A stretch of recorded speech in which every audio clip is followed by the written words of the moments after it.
سمجھتے ہیں یہ کمنٹ ضرور بتائیے گا کہ نیپال میں جو ہوا، سری لنکا میں جو ہوا، بنگلہ دیش میں جو ہوا، کیا اس طرح کے واقعات پاکستان میں بھی ہو سکتے ہیں؟ ضرور اپنی رائے کا اظہار کیجیے۔ میں ہوں راجہ شجاعت اور آپ دیکھ رہے ہیں راجہ شجاعت یوٹیوب چینل اور فیس بک پیج۔ آج کی ویڈیو میں بات کریں گے نیپال کے اندر ہونے والے انریسٹ کی۔ نیپال کے اندر آپ نے دیکھا کہ پروٹیسٹ ہوئے، گورنمنٹ کو ٹاپل کر دیا گیا،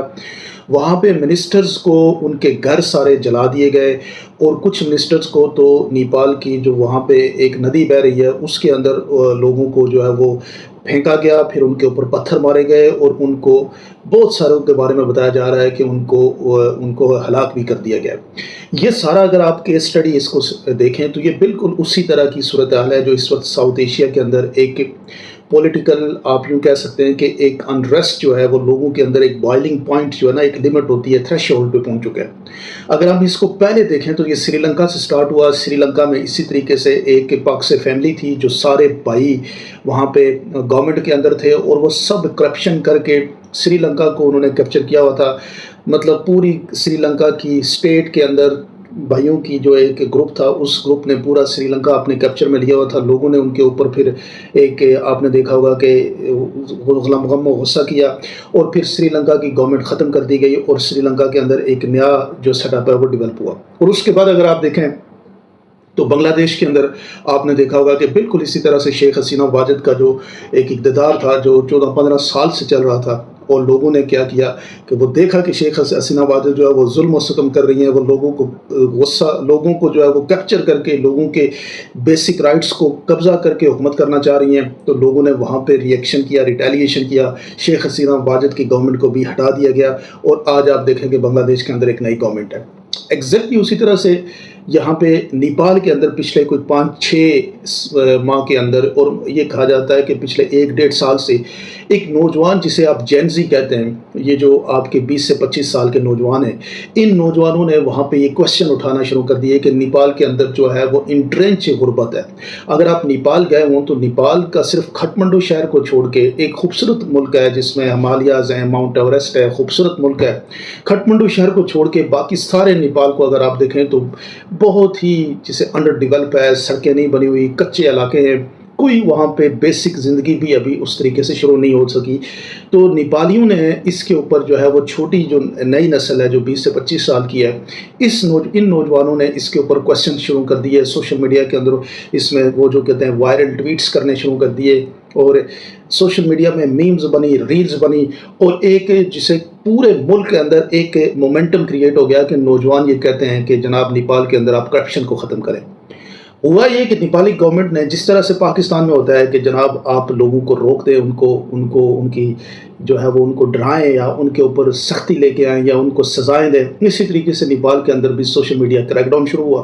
لوگوں کے اوپر جو سوشل میڈیا پہ لکھتے تھے ان کو گرفتار کرنا شروع کیا۔ پھر اس کے بعد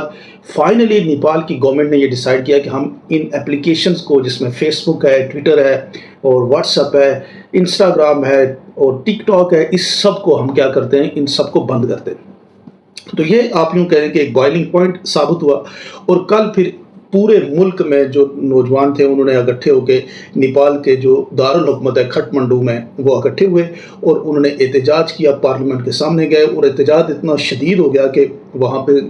پولیس کا ان کے ساتھ ایک انکاؤنٹر ہوا، نوجوانوں کو 18-19 نوجوانوں کو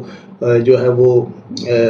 ان کو ہلاک کر دیا گیا۔ تو یہ پروٹیسٹ اتنا وائبرنٹ ہو گیا کہ پھر آپ نے دیکھا کہ نیپال کی جو یہ سارے پروٹیسٹر تھے نیپال کی پارلیمنٹ میں گئے، وہاں سے پرائم منسٹر تو فلائی کر گئے، لیکن کچھ لوگوں کو انہوں نے پکڑ کے پھر انہوں نے زد و کوب کیا، کچھ کو مارا، کچھ کو اس ندی میں پھینک دیا۔ یہ بالکل آپ یوں کہیں کہ اس وقت ساؤتھ ایشیا کے اندر یہ جو بر صغیر ہے، اور ہندوستان کے اندر بھی آپ دیکھیں کہ مودی کے پورا ایک جو انانیت تھی اس کے خلاف راہل گاندھی کو لوگوں نے ووٹ دیا، اکھلیش یادو اور راہل گاندھی کی جو ایک نئی لیڈرشپ ہے، جو ہندوستان کا بہت بڑا ملک ہے، وہاں پہ بھی ایک تبدیلی کے آثار جو ہے وہ نمایاں ہو رہے ہیں، اور آپ دیکھیے گا کہ نیکسٹ جو الیکشن ہوگا اس میں یہ تبدیلی ایک ملٹی پلائی کر کے وہاں پہ بھی نئی لیڈرشپ لے کے آئے گی۔